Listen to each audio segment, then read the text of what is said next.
Lungs के बारे में, दैट इज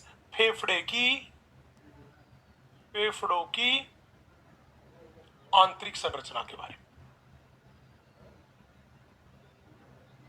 आंतरिक संरचना के बारे में। बच्चे एनसीईआरटी माता ने क्लियर लाइन लिखी कि अगर फेफड़े को चेक करके देखोगे तो फेफड़े के अंदर श्वसनिकाओं तथा कूपिकाओं का साखित जाल पाया जाता है। तो सीधी सी बात है, जब भी कोई कहे फेफड़े की आंतरिक संरचना कैसी है, तो मैंने क्या कहा कि प्रत्येक फेफड़े में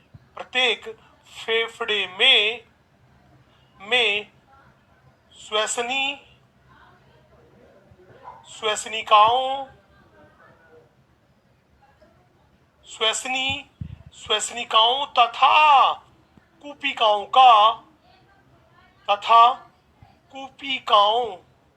का शाखित जाल पाया जाता है,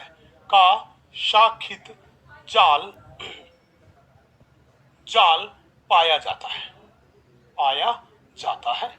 पूछेगा गुरुजी ठीक है, अगर सर हमसे कोई कहे कि भैया फेफड़े की संरचनात्मक और क्रियात्मक इकाई क्या है, तो याद करो पिछले लेक्चर में मैंने बोला था कि फेफड़े की संरचनात्मक और क्रियात्मक इकाई है वो है कूपिकाएं।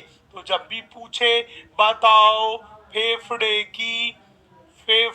की संरचनात्मक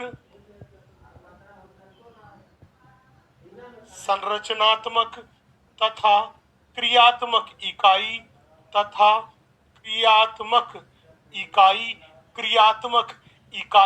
तो आप कहोगे वो है कूपिकाएं, जिन्हें बोलते हैं अपन एल्वियोलाई।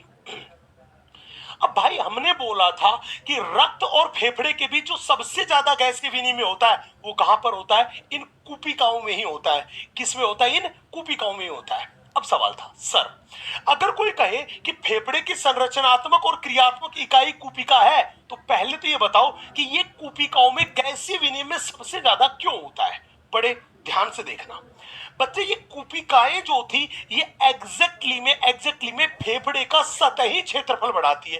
तो ये कूपिकाएं जो है ये क्या काम करती है? फेफड़े का सतही क्षेत्रफल बढ़ाती है। तो हमने बोला ये क्या काम करती है? हमने कहा फेफड़े का सतही क्षेत्रफल, फेफड़े का सतही क्षेत्रफल जो है वो सतही क्षेत्रफल क्या काम करती है बेटा? ये इंक्रीज करती है। अब मेरे को बताओ, अगर कूपिका ने फेफड़े का सतही क्षेत्रफल बढ़ाया तो आप बताओ ज्यादा ब्लड फेफड़े की सरफेस के संपर्क में आया कि नहीं आया? तो जितना ज्यादा ब्लड संपर्क में आएगा फेफड़े और एल्वियोलाई के बीच गैसीय विनिमय क्या होगा? वो उतना ही ज्यादा। तो मैंने बोला अतः क्या हुआ? हमने बोला गैसीय विनिमय जो है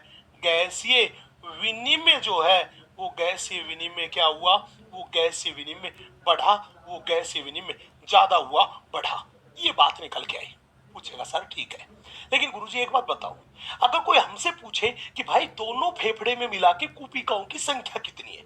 यस, तो अगर हमसे कोई कहे कि दोनों फेफड़ों में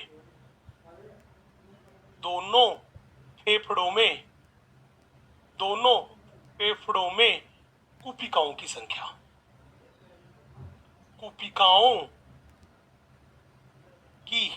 संख्या बेटा दोनों फेफड़ों में मिला के चले तो ये लगभग होती है 300 मिलियन। कितनी होती है बेटा? 300 मिलियन होती है, 300 मिलियन होती है। तो ध्यान रखना, दोनों फेफड़ों में मिला के कूपिकाओं की संख्या होती है लगभग 300 मिलियन, और ये कूपिकाएं क्या काम करती है? फेफड़े का सतही क्षेत्रफल बढ़ाने का काम करती है। अब बात थी सर, अगर एक कूपिका को बाहर निकाल के उसकी संरचना को देखें तो एक कूपिका कैसी दिखाई देगी? भाई बड़े ध्यान से देखना, बड़ा प्यारा कंसेप्ट है। हम